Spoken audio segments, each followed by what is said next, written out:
Today's show is all about hard conversations. We talk to a woman whose friend's son committed suicide and she doesn't know what to say.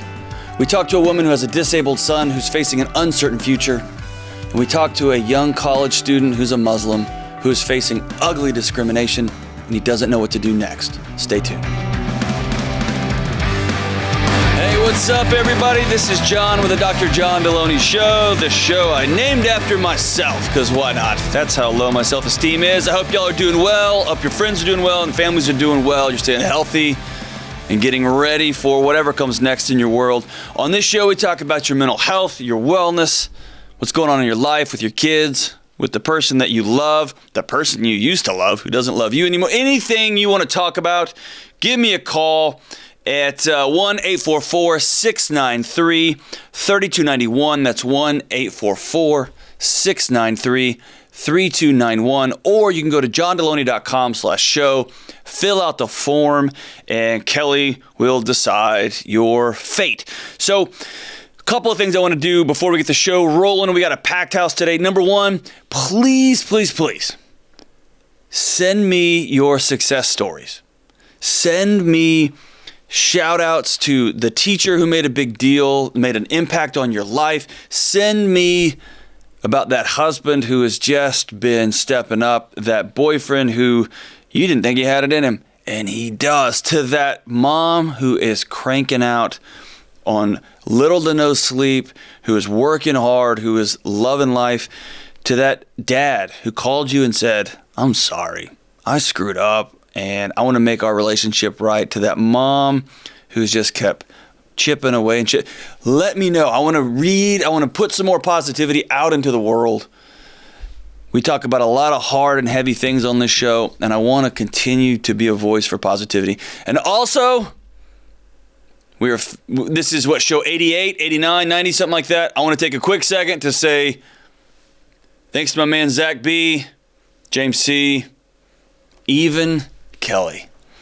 Thank you all for teaching me, helping me figure this out, and for dressing up so nicely back there. Man, you guys sure know how to put on the suit and tie. Hey, I showered today. No? I got nothing, man. Listen, for those of you listening on podcast, the face as I watched the things James was going to respond to scroll through his mind, and they all went, nope, that'll get us canceled. Nope, that'll get us canceled. That'll get me fired. I'm just going to sit here in silence. That's what wisdom looks like, good folks, and you all missed it. I got it. But man, that guy sure loves wearing t-shirts and a hat to work. So to all you guys wearing your suits and ties, my shirt at least buttons up, Kelly. All right, let's go to Christy in Jacksonville, Florida. Let's get the calls going today. Christy, what's going on? Welcome to the show. How can I help? Hello, by the way. Hello. We start this show with greetings, so good to hear, good to talk to you, Christy. What's going on? My closest girlfriend and her husband just lost her son due to mental health. Did he take his life? And he did. Oh, golly, I hate that. The nuance to it is it happened a week prior to them moving into our house. He was mid-20s, okay, but they were in the process of moving.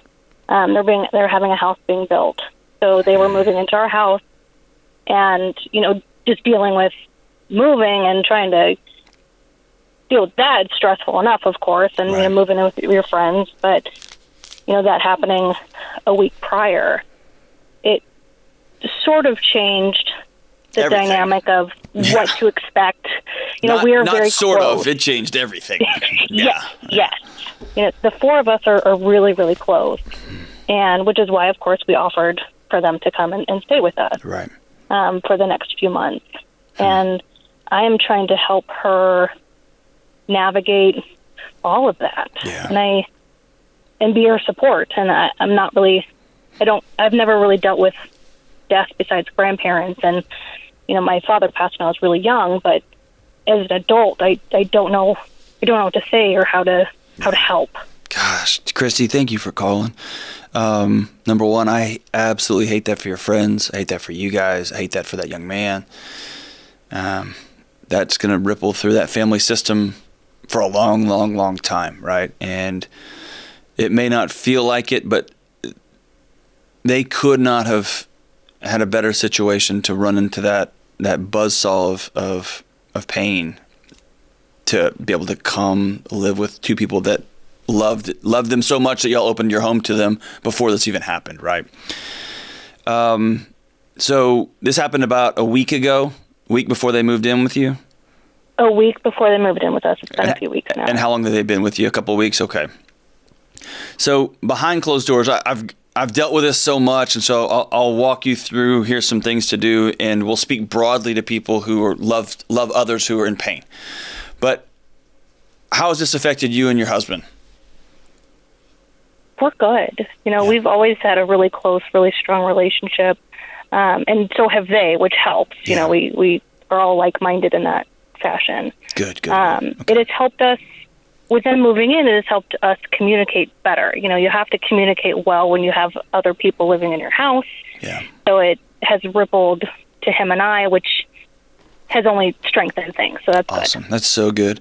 It generally barbells that way. It either draws people closer together and those scales and drama just melt, right? Or people grieve so differently that it becomes a source of deep tension, and it just exposes cracks that were already there. So that's really great.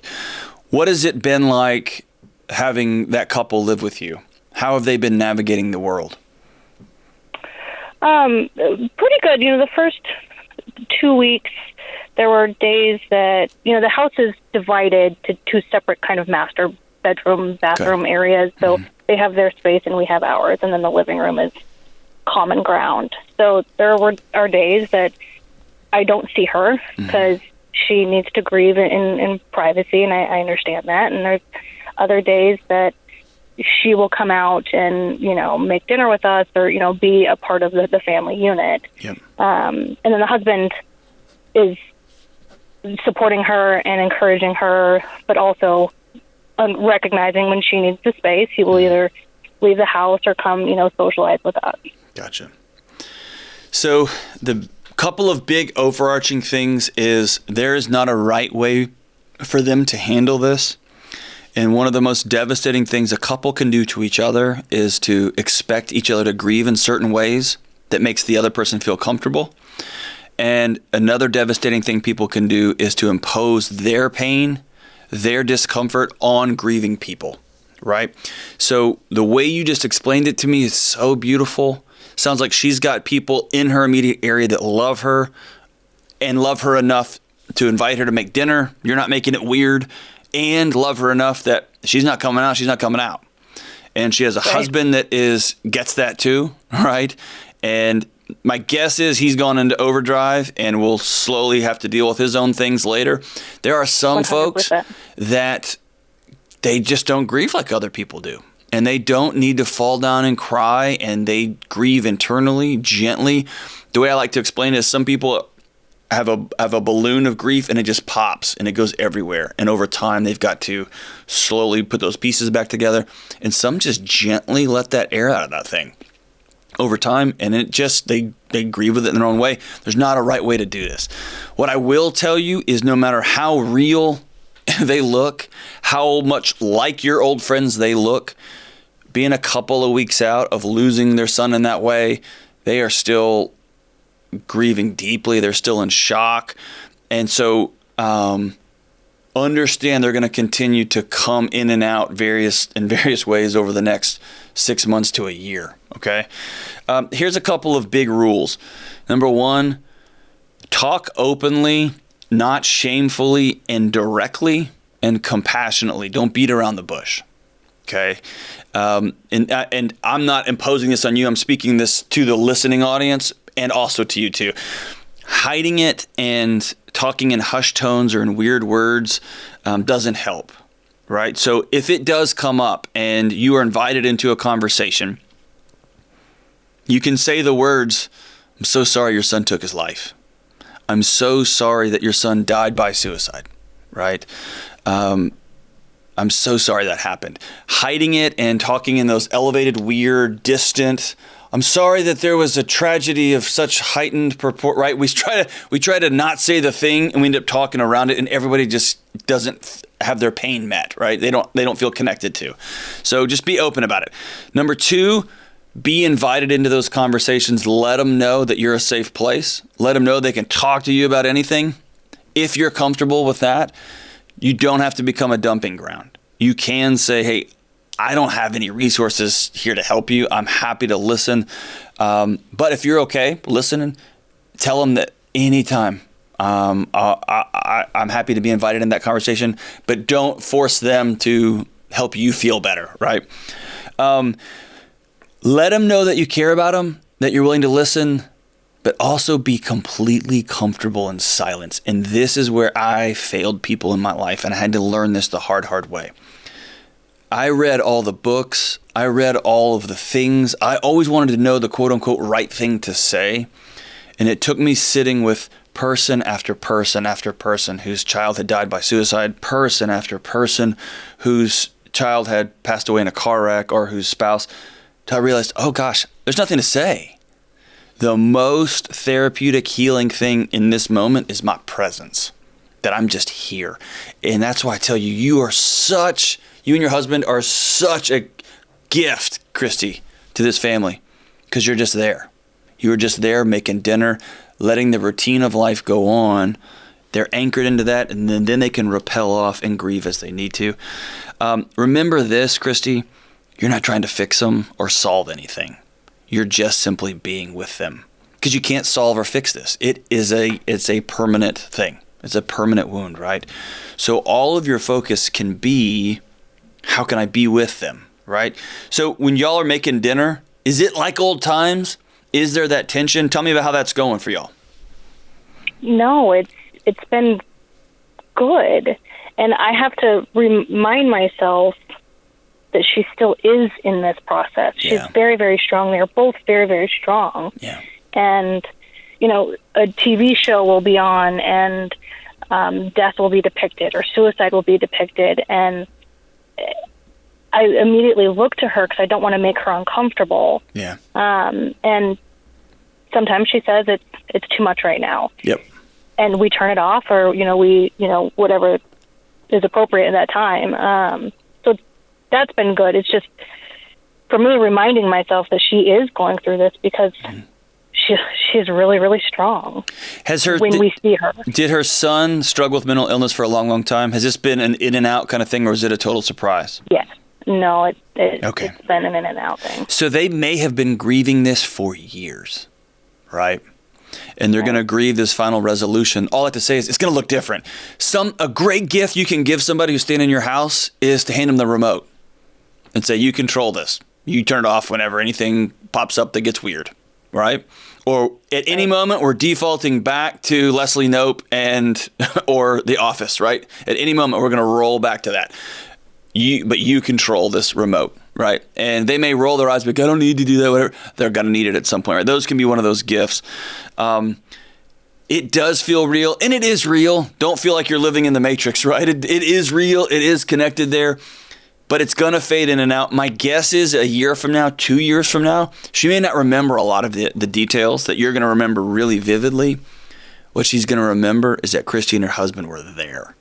They showed up. You didn't say anything dumb like, God got another angel, or why did he do this? You didn't say anything stupid. You were about focusing on them and just being with them. So anybody listening, if there's a tragedy, if there is someone you love has someone who dies, someone you love does something stupid, they cheat and get kicked out of med school, speak less. Speak less. Don't try to solve it. Be invited into the solution part of it. Speak less and just seek to be with them. Just be with them. Just be with them. And you're going to say, no, dude, forget your feelings, bro. Facts are your friends. I say facts are your friends all the time. It gets misapplied sometimes. It's not about solving people. It's not about trying to fix them. They need to get up and get going. Be with them. Encourage them every day. Hey, I'm going for a walk. You want to come? I'm going for a walk. You want to come? They can say no. They can say no. Is there a time and a place for getting somebody out of bed? Yes. That's not 2 weeks after their son takes their life. Right. And you will get some wisdom along the way there. Christy, I am grateful for you and your family. That's awesome.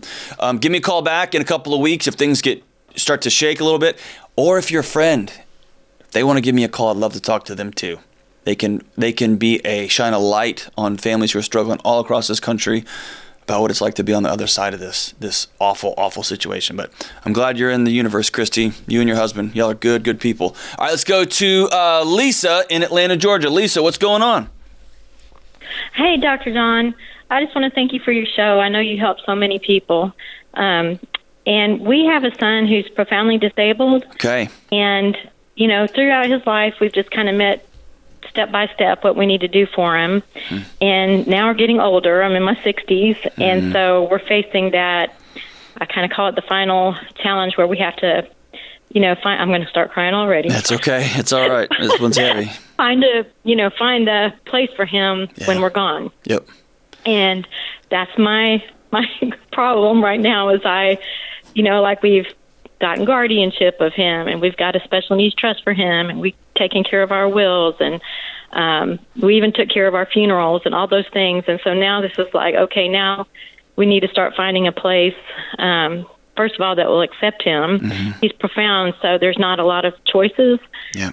And so I'm just trying to, and I know there's lots of other moms that are dealing with this as well. Yeah. So I just kind of don't know the steps to prepare myself for, taking him there and walking away one day, or, and also for him, how do we tell the kids, we have to take you this place one day. Yeah. Does he have the cognitive capacity to understand that conversation? I know. I'm quite sure he doesn't. Okay. He's profound. He's, the best I could tell, maybe like a 2 to 3 year old level. Okay. Maybe. Yeah. But he does know, he knows us. He's been loved his whole life. He goes with us where we go, and he just wouldn't, I can't even think if he wasn't taken care of, and you just hear all those horror stories of people in nursing homes and things that happen. I just, But there are also some really great ones, right? You know that. Yeah. You know that. Yeah. Here, this isn't a data conversation. This is a mom and her baby boy conversation, right? Right. So let's clear the big piece. Let's clear the most important thing. Nobody will ever love that little boy like you do, ever. Right. And he won the freaking lottery when he got you as his mom. Thank you. I won too. How old is he? He's 29. 29. He won. He won. He got you, which is so cool, Lisa. Thank you. So I wish I could help here. There is no way. There's no preparatory thing. There's no exercise program or yoga class you can take to make that singular drop-off easy. Yeah. It's not. It's going to be real, real hard. And it's going to be right. You know what I mean? Yeah. I mean, it has to be. It has to be, right? And there will get to be a moment when not that someone's ever going to outlove you. No chance will anyone outlove you. But there will come a time when somebody has more skills, more technology, more mobility that can help him, serve him better than you can. And that's okay. True, yeah. Right? Right. And you can sleep at night knowing, I outlove all those suckers. They can pick him up and move him and take care of his needs. I always love him more, so ha-ha. Right? All that's going to be true. And one of the deep pains of loving somebody who's with a profound disability is, and it's the same. It's similar, as you mentioned, to navigating life with a child, right? When a child's got to go in for some sort of treatment, you can't explain why this pain is this way. I remember, Lisa, the first time my first little boy, I was trying to be super dad, and I'm not going to be like the other dads. I'm going with all these new appointments. And I took my little, he may have been 6 months, and my wife was with me. She, by the way, knew this was happening, and I didn't. We took him in and to this doctor's office. We're hugging and playing, and he's cooing. And this angel of death came in with two syringes, like 2 giant needles in my head. They're like 9 inches long. They probably weren't. And she double blasted him in each leg, same time. Ka-ka-cow! And he looked at me like, Dad, like, that old, like, et tu, Brute? Like, you? Yes. You? And then he screamed. I still have that scream in my soul. I have not gone back. My wife said, you're not welcome back. Because I wanted to take that nurse and, it was not going to end well, right? Here's the thing. You can't explain it. It's the thing that has to happen, and it's hard because love sucks sometimes, right? Right. The price of love is that pain. And what you're going to have to constantly pull yourself back to is the same thing you've had to do your whole life, right? Have you struggled with bouts of guilt throughout your life? No, I really haven't. Good for you, dude. You're already a gangster, Lisa. That's awesome. Man, one of the most common things when I talk to parents of special needs kids is that guilt. Like somehow, this is on me, right? Good for you. That's awesome. Yeah. So here's what you need to do. You need to prep for this moment. How soon is it? How soon are you thinking about a home? So I just, I think it was, 2 weeks ago, we just went ahead and got our funerals all planned and, paid for and taken care of. And I started thinking, I really need to start getting him, start thinking of that because I know there's waiting lists and especially for the good places. And so I need to start making those phone calls. And I picked up the phone to call a place his caseworker had said would be a good nursing home. And I just started crying. I had to hang up. I said, I'll call you back. Hey, and you know what? That happens. That happens all the time. Yeah, it does. I want you and your husband to read a book together called Finding Meaning by David Kessler. And we'll link to it in the show notes here. It's a book on grief, but more importantly, it's a book on what happens on the other side of grief. And David Kessler is the guru when it comes to grieving, and the book, not to spoil alert here, but he's been the guy who's called into to hard situations forever. That's just been his thing. He's the guy. He was studied under Elizabeth Kubler-Ross. He's the guy. And then he lost his 20-something-year-old son. And a profound moment in the book is when he talks about, I wanted to go back and hug every parent I ever talked to about grief because I had no idea, right? But then he talks on the back end of finding meaning.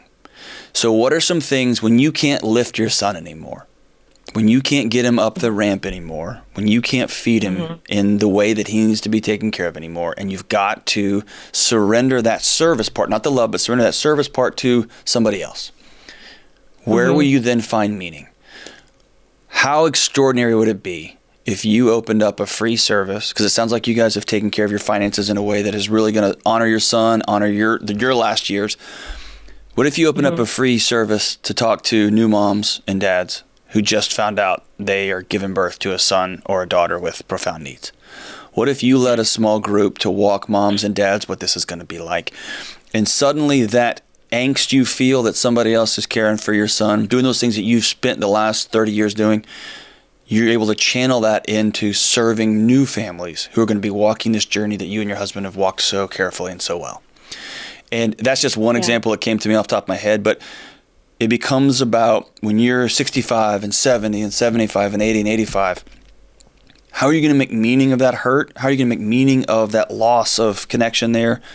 And how are you going to continue to honor your son and love your son in just a new and unique way, right? But you're doing all the right things. There's not an easy way to drive away. There's not. There's not an easy way to explain to somebody with limited cognitive capacity that this is the best right thing, even though it's going to be hard. Even though you know he's going to want to be with you, even though you know he recognizes you, it's going to be hard. You and your husband are going to need each other. And then you're going to need to go make meaning. You're going to need to let meaning come to you. And you're talking about legacy changing, family tree changing, meaning when you get involved in the lives of other folks in that way. So thank you for your heart, Lisa. I wish I could just snap my fingers and make it happen. But, whoo, man. All right, let's go. That's tough. All right, let's take one more call here. Let's go to Mo in Charleston, South Carolina. Mo, what's going on, brother? Hey, Mr. John and Lenny. What's up, dude? Hey, man. How can I help? Well, I'm having a problem just with me being Muslim and, you know, being outwardly Muslim, you know, as in just my appearance where I wear a kufi. And, as of recently, like, I've been having problems where I pray outside for lunch or something, and people drive by and throw bottles at me and call me, you know, saying derogative words, you know, like saying this. Yeah, I know. I'm 21 and I've been dealing with it my whole life, and it hasn't been this bad ever since I moved to South Carolina 10 months ago, and I just don't know if I even want to deal with it anymore. Bro, I'm sorry, man. I don't. Man, I hate that for you. I hate that for you. You don't deserve that, man. I'm glad you're a part of our communities. I hate that you're experiencing that. What are you doing in South Carolina? What are you there for? I'm going to school. Going to school. Is this happening on campus, or is this just a part of making your way through that community? Mostly out of campus when I go to work. Okay.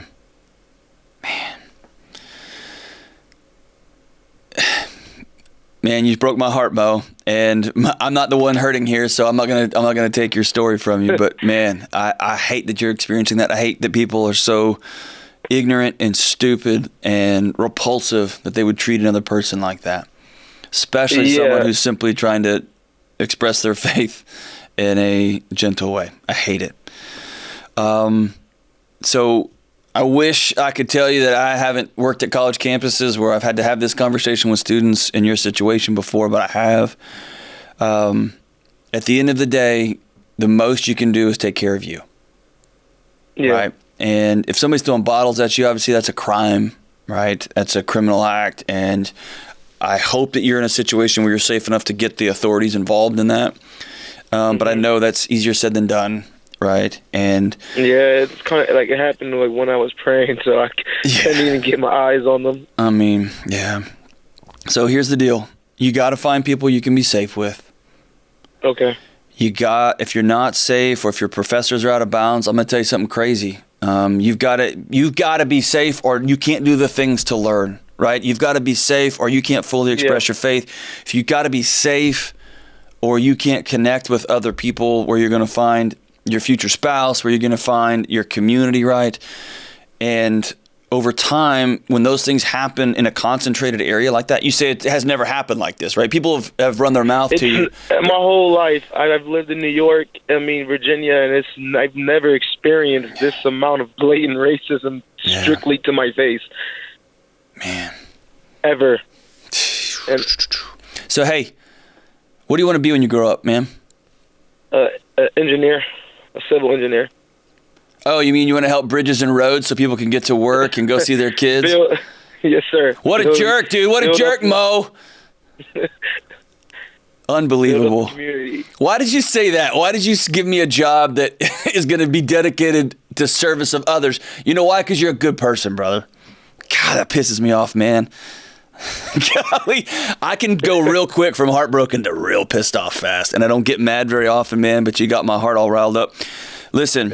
Even my best friends who are Christians, even they try to help me out here and then, but it's like when I get caught off guard by myself, it's a lot, you know, and I try my best not to fight or get angry or aggressive, but when it keeps on happening, it's like, is this a test or I don't know.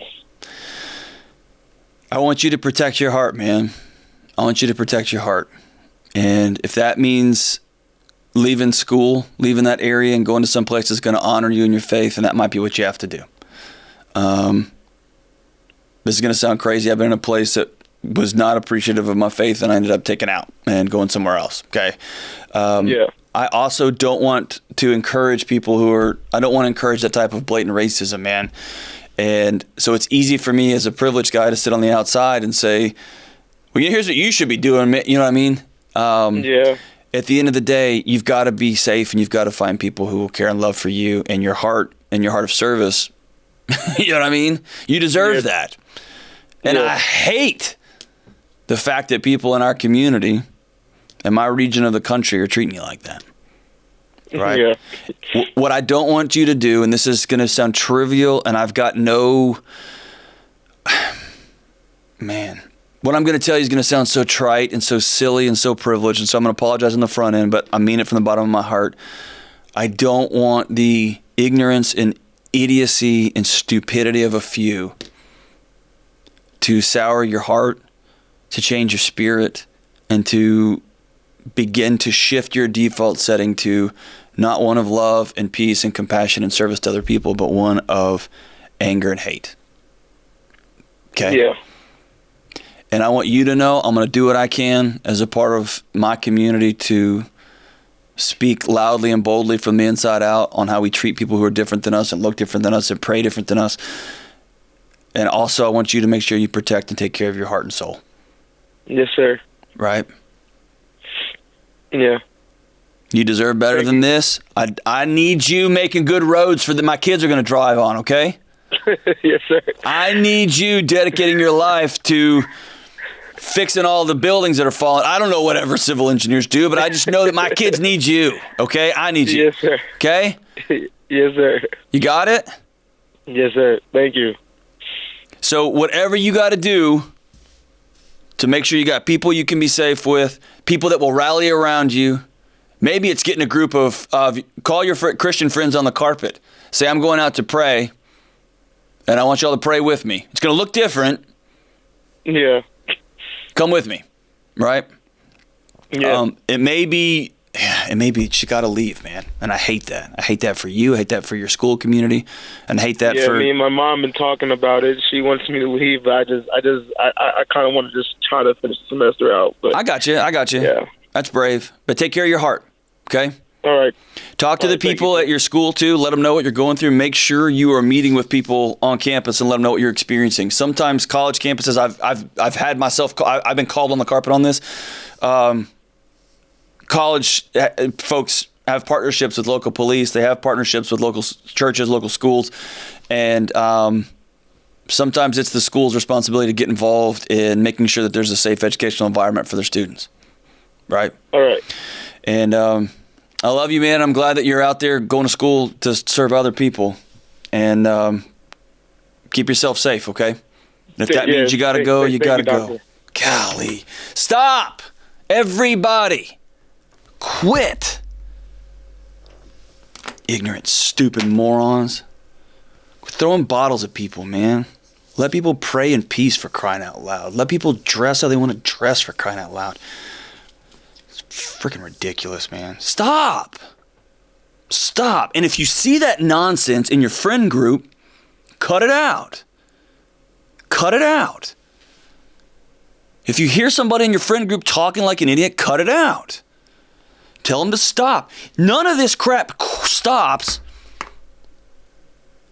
until people in the majority say enough.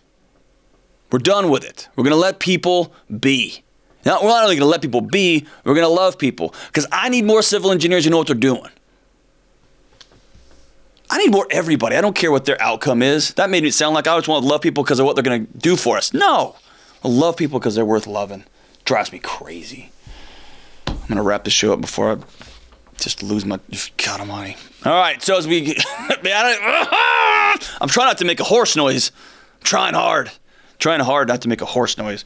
I just am flexing, and I got a big shirt on. I don't have big muscles, and so when I flex, it looks weird. Makes everybody uncomfortable, the whole thing. All right, so as I wrap up today's show, this is a perfect song.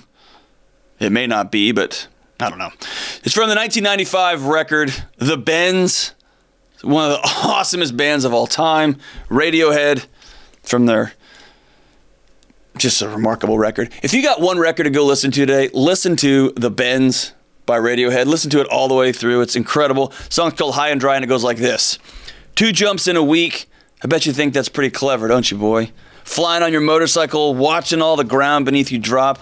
You kill yourself for recognition, kill yourself to never ever stop. You broke another mirror. You're turning into something you're not. Don't leave me high, and don't leave me dry. Don't leave me high, and don't leave me dry. It's the best thing you've ever had. It's the best thing that you've ever had. Don't leave me high and dry. This has been the Dr. John Delony Show. Take care of each other out there. Jeez Louise.